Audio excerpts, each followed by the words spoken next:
իրավական ձեր հետագա ճակատագրի հետ կապված, սկսեմ քաղաքականից։ Քաղաքական դաշտում տարբեր գործիչներ, վերլուծաբաններ, այդ թվում եւ ազատ կարծիք արտահայտելու համար բանտարկված Միքայել Սրբազանը հայտարարել էր, որ նախկին նախագահները չպետք է մասնակցեն ընտրություններին, պետք է դուրս գան քաղաքականությունից, որպեսզի Նիկոլ Փաշինյանին հաղթելու շանսերը մեծանան։ Ինձ հետաքրքիր է մտածել եք երբևէ այն մասին, հնարավոր է հանուն Փաշինյանի նկատմամբ հաղթանակի դուք դուրս գա քաղաքականությունից։ Իսկ ձեր ազնական կարծիք ո՞նց է Միքայել Սրբազանից մի քիչ բան անենք։ Հետարքիր։ Իրավունք չունեք ասելու, չէ, դուք ուղղակի բանը, ասենց պասը տալիս եք Միքայել Սրբազանին, դրա համար հայտարարել է պարոն նախագահ։ Այդ թվում նաև բազմաթիվ քաղաքական գործիչներ, դրա համար հողում եմ անում իրենց եւ ինձ հետաքրքիր է ձեր կարծիքը։ Դուք sense մի կողմ եք քաշում, համոզված եմ, որ դուք Լավը փաստերի հետ է։ Եղավ, լավ, նայեք։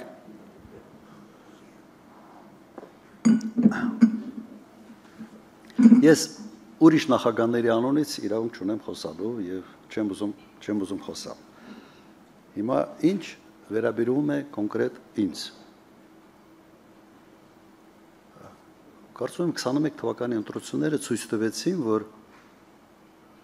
ես ունեմ ինչ որ չափի ազդեցություն եւ ինչ որ մի զանգվածի, որի չափի մասին չեմ ուզում խոսալ, կոնսոլիդացման հնարավորություն։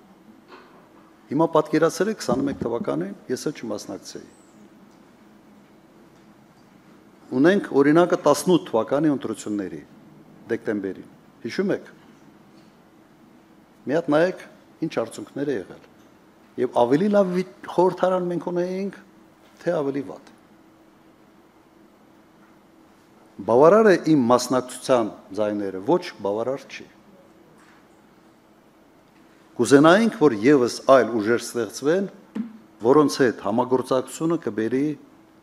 իրավիճակի փոփոխություն։ Այո, կցանկանանք եւ արտահայտում ենք դրա մասին շատ պարզ եւ հասկանալի ձևով։ Հիմա ինչ վերաբերվում է կոնկրետ ինձ, իմ թիմը մասնակցելու է եւ իդեպ, երբ որ ասում են նախագահների մասին, առաջին նախագահը ՀԱԿ կուսակցության առաջնորդ, ճիշտ է։ Հիմա եթե ՀԱԿ կուսակցությունը մասնակցում է ընտրություններին կամ հայտարարում է, որ մասնակցելու է ընտրությանը, առաջին նախագահը մասնակցում է, թե չի մասնակցում դրանով։ Հանրապետական կուսակցության առաջնորդը երրորդ նախագահն է։ Հանրապետական կուսակցությունը մասնակցել է բոլոր ընտրություններին։ Հիմա կուսակցության մասնակցությունը նշանակում է առաջնորդի մասնակցություն, թե չի նշանակում։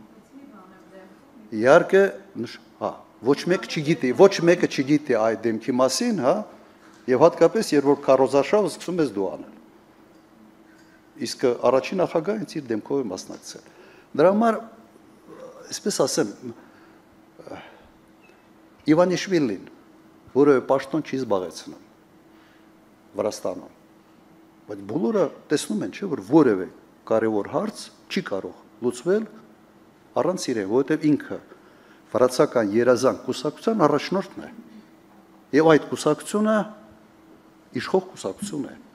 Այդպիսի վիճակ ունեցել ենք Լեհաստանում, երբ Կաչինսկին որևէ պաշտոն չզբաղեցնելով եղել է